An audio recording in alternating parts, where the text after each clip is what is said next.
Bible Study Challenge. It's an easy way for all of us to come to know, understand, and remember over 500 key events and stories of the Bible. Now, as soon as we wrap up the Bible Study Challenge, we're going to start a new class called Fundamentals of the Faith. This is a real college-level Bible class.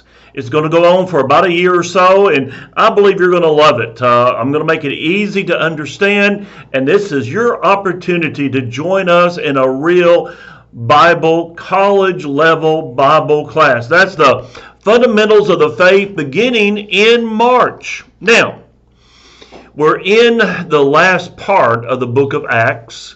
This is Acts regarding Paul and others. Today we've got Paul before Felix, Festus, and Agrippa II. I call this section Paul before Felix, Festus, and Agrippa II. We're going to have 7 keys. And before we look at the first key, let me read you a paragraph to kind of set up today's study. At Caesarea, Paul has 3 opportunities to present his defense and to preach the gospel to the Roman authorities, who now hold him under arrest. The first appearance is before Felix, a governor and procurator of Judea. Felix has been appointed initially by Claudius Caesar and then confirmed by Claudius's successor, Nero. Felix's wife, Drusilla, who's mentioned by Luke, is the daughter of Herod Agrippa I. Now, we might remember him from Acts chapter 12. The killing of James and the imprisonment of Peter.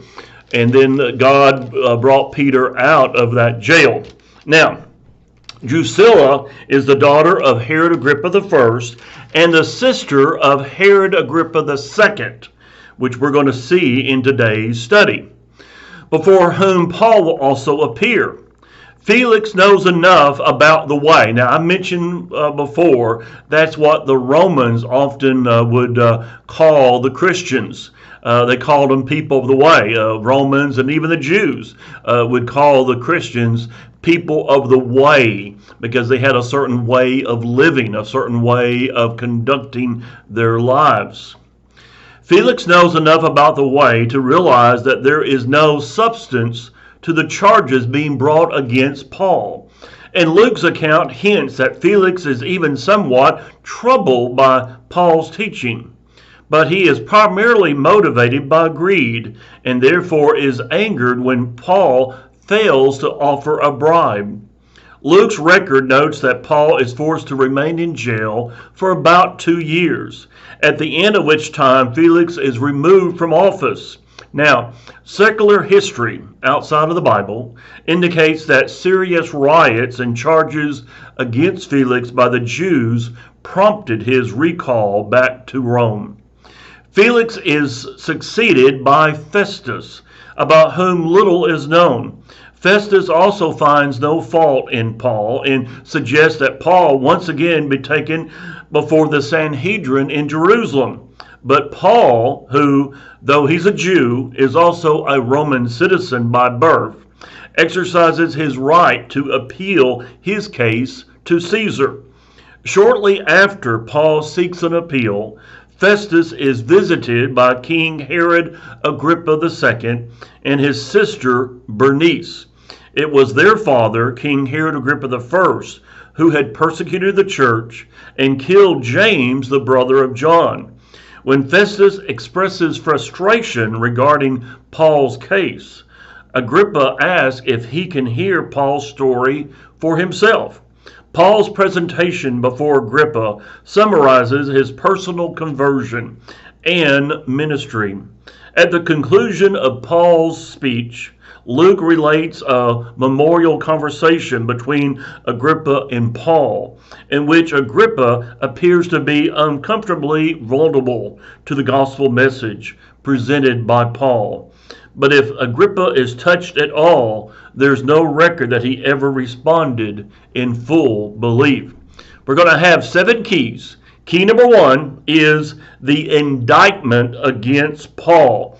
This is Acts 24, verses 1 through 9. Remember, we're in Caesarea, and we may be around, say, about 58 or so AD. 5 days later, the high priest Annas went down to Caesarea with some of the elders and a lawyer named Tertullus, and they brought their charges against Paul before the governor. So they make their official charges against Paul. This is his indictment, their indictment against Paul. And that brings us to key number two. Key number two is found in Acts 24, verses 10 through 21. This is Paul's statement in defense. Let's read just a part of it. When the governor motioned for him to speak, Paul replied, I know that for a number of years you have been a judge over this nation, so I gladly make my defense. You can easily verify that no more than 12 days ago, I went up to Jerusalem to worship. My accusers did not find me arguing with anyone at the temple, or stirring up a crowd in the synagogues, or anywhere else in the city. And they cannot prove to you the charges they're now making against me. However, I admit that I worship the God of our fathers as a follower of the way. Even Paul uses that term, which they call a sect. Now, the Jewish leadership calls us a sect. I believe everything that agrees with the law and that is written in the prophets. And I have the same hope. I have the same hope in God as these men. I can picture Paul pointing to the men, that there will be a resurrection of both the righteous and the wicked. So I strive always to keep my conscience clear before God and man. Now, he will continue his defense.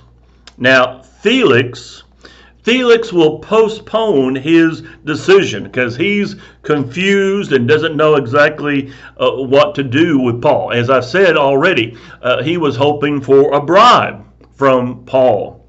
So Paul will remain in prison for about 2 years. And that brings us to key number 3. The Jews asked for Paul.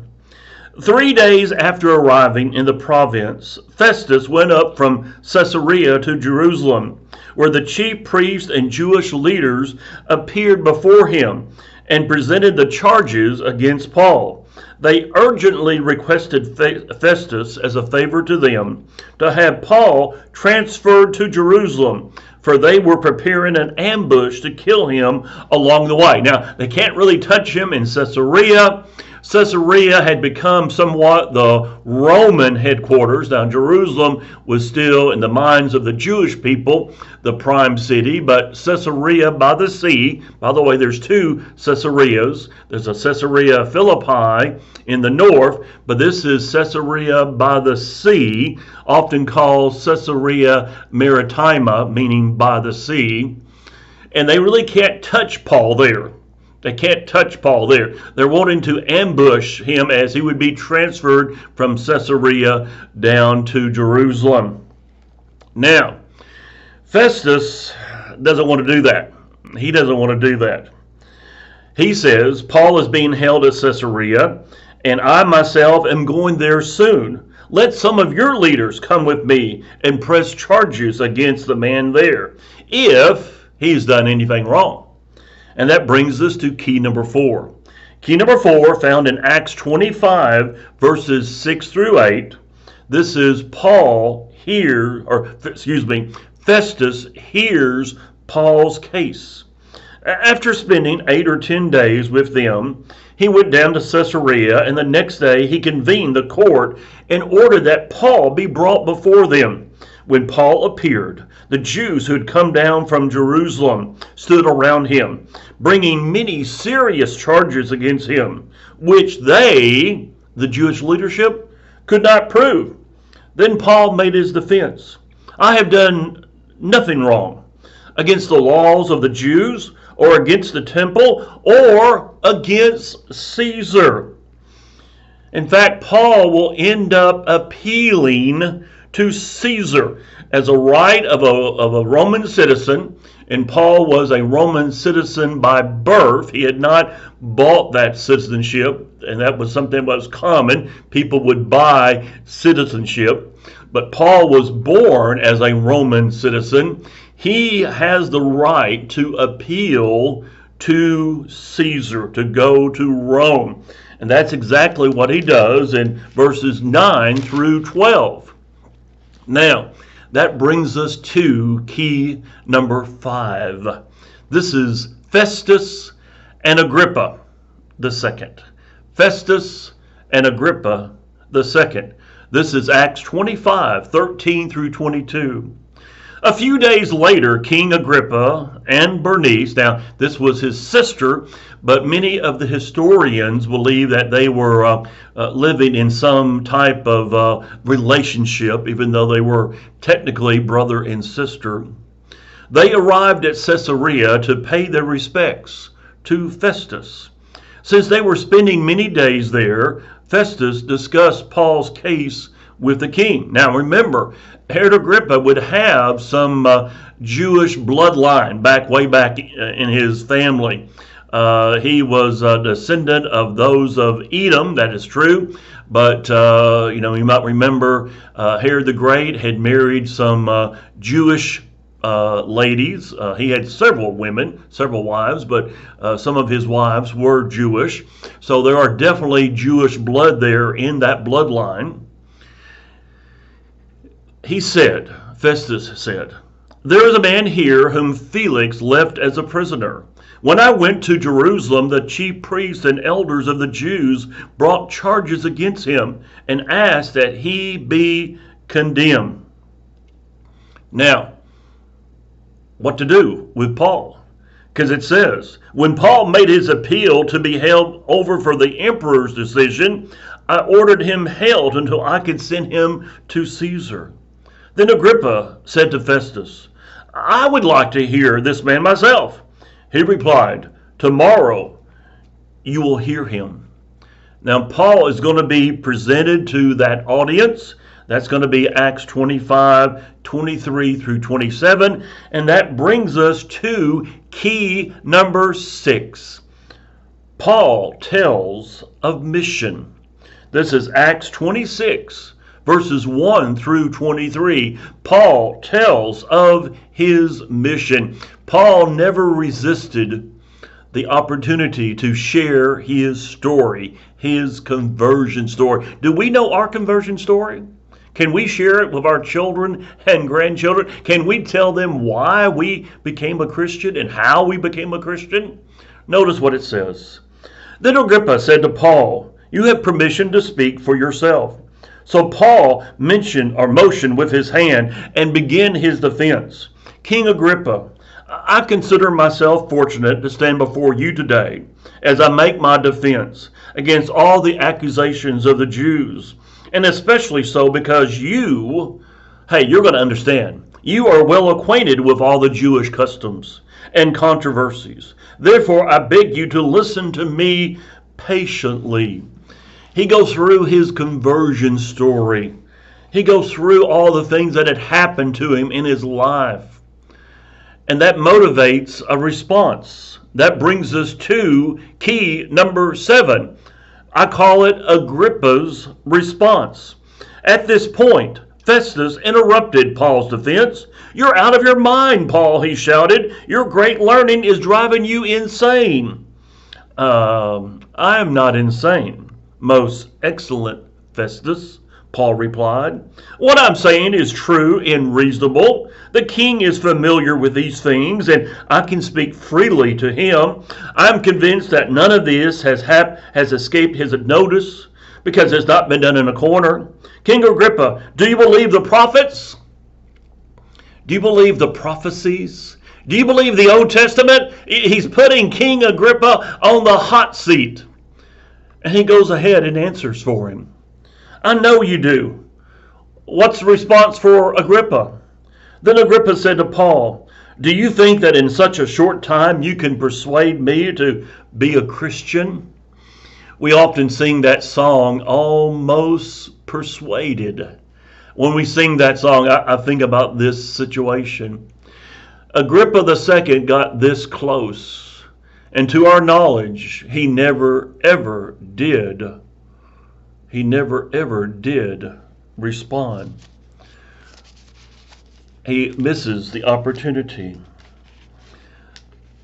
They acknowledge that Paul is innocent, but they also acknowledge that he has appealed to Caesar.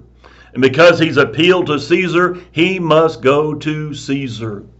And that finishes this particular section. Once again, let me remind you, this is Paul before Felix, Festus, and Agrippa II. Key number one was the indictment against Paul. Key number 2 was the statement in defense. Key number 3 was the Jews asked for Paul. Key number 4 was Festus hears Paul's case. Key number 5 was Festus and Agrippa II. Key number 6 was Paul tells of his mission. And key number 7 was Agrippa's response. Now, at this time, help me out, please. Click on share and let's get this class out to more people. I would appreciate that so very much. Here at the 70 West Church of Christ, we have classes for you 4 times a day at 7 and 9. That's AM and PM, Monday through Saturday.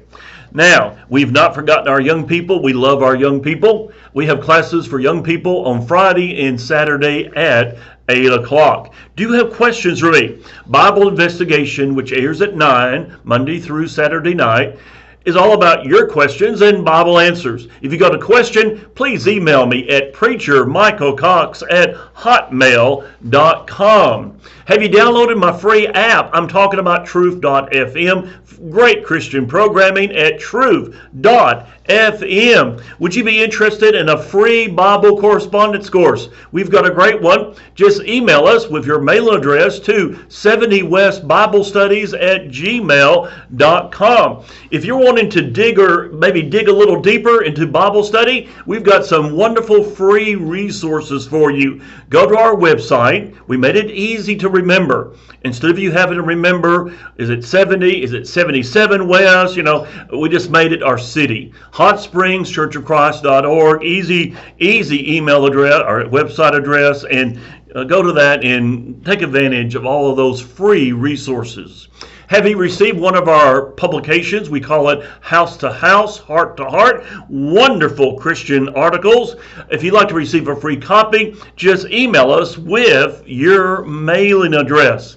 At the 70 West Church of Christ, we have 3 worship services for you. We have one at 7:45 for high-risk people. Very safe. We have one at 10 o'clock and one at 6 o'clock. The 10 o'clock and 6 o'clock are live streamed for your convenience. We also have a Wednesday Bible study in Devo that begins at 7. Once again, live streamed on Facebook and YouTube. Remember, you're always a guest at the 70 West Church of Christ. Now, as we close out, it is our hope, it is our wish, it is our prayer that each one of us live for Jesus 24/7.